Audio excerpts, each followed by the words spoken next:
लड़की अभी अभी पानी से बाहर निकली ही थी कि उसने डर के मारे देखा उसकी दोनों टांगें खून से लथपथ थीं। वह अभी कुछ समझ भी नहीं पाई थी कि पीछे मुड़कर देखा, चारों ओर लोग चीखते हुए किनारे की ओर भाग रहे थे। सबकी टांगें भी खून से लाल हो चुकी थीं। झील का पानी खून में बदल चुका था। लगता था पानी में कोई भयानक जीव छिपा है। एक लड़का बस एक कदम धीमा रह गया और अचानक किसी अदृश्य ताकत ने उसे पानी में खींच लिया। दरअसल झील के अंदर इंसान खौर मान भरे पड़े थे। वे न केवल झोपड़ी और कस्बे के हर कोने में दिखाई देते, बल्कि पानी की पाइपों से निकलकर स्विमिंग पूल और लोगों के घरों तक पहुंच जाते। कुछ दिन पहले ही एक मजदूर पाइपलाइन की जांच कर रहा था, तभी उसने पानी में एक मान देखा। वह झुककर उसे पकड़ लेता है और खुशी खुशी पत्नी को फोन करके कहता है कि आज रात खाने में नया पकवान बनेगा। लेकिन जैसे ही कॉल खत्म होती है, वह जीव उसके हाथ को कसकर काट लेता है। बड़ी मशक्कत से वह उसे छुड़ाता है, लेकिन पानी से और भी बड़े बड़े मान निकलकर उस पर टूट पड़ते हैं। घबराहट में मजदूर गिरकर रेंगने लगता है, पर भाग नहीं पाता। कुछ ही पलों में कई जीव उसके शरीर से चिपक जाते हैं। 2-2.5 मीटर लंबा एक जीव तो उसके सिर पर कूद जाता है। दर्दनाक चीखों के बीच 250 किलो वजनी मजदूर को पानी में घसीट लिया जाता है। इसी तरह एक बूढ़ा मछुआरा भी नदी किनारे बैठा था कि अचानक हमला हो गया। एक विशाल मान पानी से उछलकर उसकी आंख में धंस गया। पास खड़ा कुत्ता घबराकर भौंकता हुआ भाग जाता है और मालिक को पानी में समाते हुए देखता रह जाता है। कस्बे में लगातार लोग गायब होने लगे। पुलिस जांच के लिए पहुंची और उन्हें झील किनारे 2 मृत मान मिले। शेरिफ पार्कर को शक हुआ कि लापता लोगों का संबंध इन्हीं जीवों से है। उसने सुझाव दिया कि बांध का पानी रोक दिया जाए ताकि जीव नीचे की ओर न जा पाए, लेकिन कस्बे का मेयर तैयार नहीं हुआ। उसका कहना था कि यह पर्यटन का मौसम है और पानी से जुड़े प्रोजेक्ट ही कस्बे की आय का सबसे बड़ा साधन है। पानी बंद करने से भारी नुकसान होगा। साथ ही उसे यकीन ही नहीं था कि ये जीव इंसानों पर हमला कर सकते हैं। लेकिन मेयर के जाते ही बहुत सारे मान नाले से नीचे की ओर फैल गए। उस समय सैकड़ों सैलानी झील में नहा रहे थे। किसी को खतरे का अंदेशा नहीं था।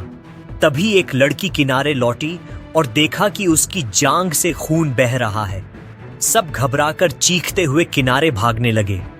झील का पानी पलक झपकते लाल हो गया। जो थोड़ी देर पीछे रह गया वह इन जीवों का शिकार बन गया। पार्कर की बेटी भी उनमें शामिल थी। उसने तुरंत फोन कर पिता को सब बताया। सामान्य रूप से ये मछलियां इंसानों पर हमला नहीं करती, लेकिन अब हालात बदल चुके थे। पुलिस की एक महिला अधिकारी नाव पर बैठी आराम से मछली छू रही थी और बियर पी रही थी। अचानक एक जीव कूदकर उसके हाथ पर झपटा। थोड़ी देर की जद्दोजहद के बाद उसकी कोई आवाज नहीं आई। जब तक पार्कर पहुंचा, बस उलटी नाव और चारों ओर खून ही खून था। जांच के दौरान फिर हमला हुआ। पार्कर का साथी विलेन जीवों के काटने से घायल हो गया। किसी तरह छुड़ाया गया, लेकिन तभी सूचना मिली कि लापता महिला अधिकारी की लाश मिल गई है और उसे पुलिस स्टेशन लाया गया है। पार्कर ने कहा कि पोस्टमार्टम उनके पहुंचने तक रोका जाए, मगर चेतावनी देर से पहुंची। जैसे ही फोरेंसिक डॉक्टर लाश की जांच कर रही थी, पेट से एक मान निकलकर उस पर झपटा। वह बचने की कोशिश करती रही, लेकिन अंदर से और जीव निकलते गए और उसने अपनी जान गंवा दी। पार्कर जब पहुंचा तो पुलिस स्टेशन का हाल देखकर दंग रह गया। जीव पाइपलाइन में घुसकर पूरे कस्बे के घरों में फैल चुके थे।